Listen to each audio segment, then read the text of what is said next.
Welcome friends, আমি Sumanta. Edtech tutorial চ্যানেলে তোমাদের সকলকে স্বাগত। গত 2 তারিখে উচ্চ মাধ্যমিকে শিক্ষা সংসদ যে নোটিশ একটি পাবলিশ করেছে সমগ্র 11-12 স্টুডেন্টদের জন্য খুবই গুরুত্বপূর্ণ। কী আছে সেই নোটিশে আমি তোমাদের সঙ্গে তা শেয়ার করব।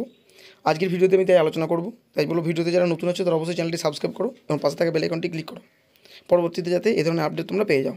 চলো কী বলছে দেখো।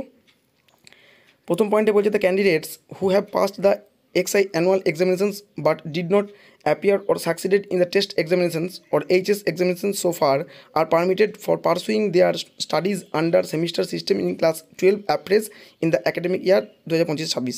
অর্থাৎ 2025-26 থেকে যে সমস্ত ছাত্রছাত্রীরা 11 পাস করছো কিন্তু 12 পাস করতে পারো নি বা 12-এ টেস্টে অ্যালাউ হতে পারো নি, তাদের জন্য সুযোগ হয়েছে কি সেমিস্টার হিসেবে পড়ার। অর্থাৎ 12-এ সেমিস্টার হিসেবে পড়ার সুযোগ আছে। 11টা হয়তো এমনি পড়েছো, 12টা নতুনভাবে সেমিস্টার হিসেবে পড়তে হবে। The intended candidates have to fill up option form available in the council online পোর্টালে under the log in of the concern school from 25/4/2025 to 31/5/2025। যারা উচ্চ মাধ্যমিক পাস করতে পারো নি বা টেস্টে অ্যালাউ হওনি বা 11 পড়ে ছেড়ে দিয়েছো আর 12-এ ভর্তি হওনি, তাদের ক্ষেত্রে স্কুলের তরফ থেকে এই পোর্টালে এপ্রিল মাসের 25 তারিখ থেকে মে মাসের 31 তারিখের মধ্যে লগ ইন করতে হবে, অপশন ফর্ম ফিল আপ করতে হবে।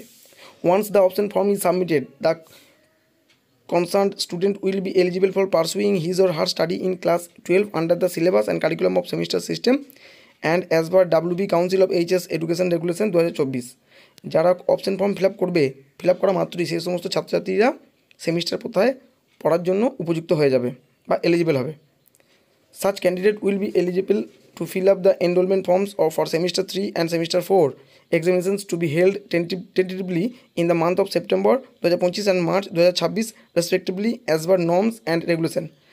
এই ফর্মটা ফিল আপ করার মাত্রই সেই সমস্ত ছাত্রছাত্রীরা সেপ্টেম্বর মাসে যে 3rd সেমিস্টার হবে এবং 2026 মার্চে যে 4th সেমিস্টার হবে সেই পরীক্ষা বসার জন্য উপযুক্ত হয়ে পড়বে বা যোগ্য হবে। The project and practical of such candidates for class 12 are to be taken under the syllabus and curriculum of semester system and marks to be uploaded afresh on the council online portal as per notification।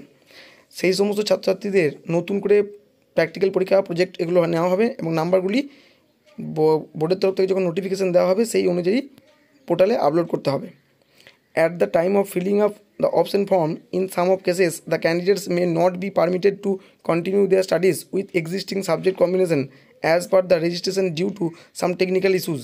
For those cases, either the candidates has to choose another subjects from the concerned set of subjects or he or she may drop the subjects from the registration. For all such cases, the candidates have to submit an undertaking along with relevant papers by going to the concerned regional office of the council। যে যারা এই নতুন প্রথায় ভর্তি হবে তাদের কী করতে হবে, পুরনো যে সাবজেক্ট কম্বিনেশন ছিল যদি সেগুলি না সিলেক্ট করা যায় টেকনিক্যাল কারণে, তাহলে তাদেরকে কী করতে হবে, যে 3টে সেট আছে সেই সেট থেকে সাবজেক্ট চুজ করতে হবে। না হলে তাদেরকে, যদি তারা পুরনো সাবজেক্ট কম্বিনেশনই রাখতে চায়, তাহলে তাদেরকে লিখিত আকারে স্কুলের মাধ্যমে লিখিত আকারে বোর্ডকে জানাতে হবে, মানে সংশ্লিষ্ট আঞ্চলিক শাখাতে তাদেরকে জানাতে হবে যে আমরা এই সাবজেক্টগুলি রাখতে চাই। টেকনিক্যাল কারণে যদি অপশন ফর্ম ফিল আপ করা না যায় তখন the students who like to continue their studies under the old annual system need not fill up the option form. They will be given the chance to appear in the HS examinations under old syllabus and curriculum by filling up the enrollment form to be notified in the due time। যে যারা এই নতুন প্রথায় পড়াশোনা করতে চাও না, অর্থাৎ যারা পুরনো ছাত্রছাত্রী আছো, যারা পুরনো সিলেবাস এবং প্যাটার্নে HS দিতে চাইছো, তারা যদি অপশন ফর্ম ফিল আপ না করো তাহলে তাদের জন্য কী করা হবে, এনরোলমেন্ট ফর্ম ফিল আপ করতে হবে, যেটা পরবর্তী সময়ে বোর্ড নোটিশ করবে তখন তোমরা করবে। The registered candidates who have not yet passed in the 11 in the old annual system and curriculum, they have to re-register with the council mandatory under new semester system. Their old registration will be automatically cancelled. The concerned school need to contact the respective regional office of the council immediately in this regard। যে সমস্ত ছাত্রছাত্রীরা 11-এ পড়তে 11-এ fail করে গেছো বা পুরনো কোথায় 11-এ পড়তে ফেল করে গেছো বা কোনো কারণে 1 বছর ড্রপ দিয়েছো, তাদেরকে কী করতে হবে, নতুন করে এই নতুন সিস্টেমে পড়ার জন্য ফর্ম ফিল আপ করতে হবে। অর্থাৎ তাদেরকে সেমিস্টার কোথায় আসতেই হবে, ম্যান্ডেটারি, এটা বলে দেওয়া হয়েছে। তার জন্য স্কুল কী করবে, বোর্ডের সঙ্গে যোগাযোগ করবে। হ্যাঁ, তাহলে এই ছিল আজকের আপডেট।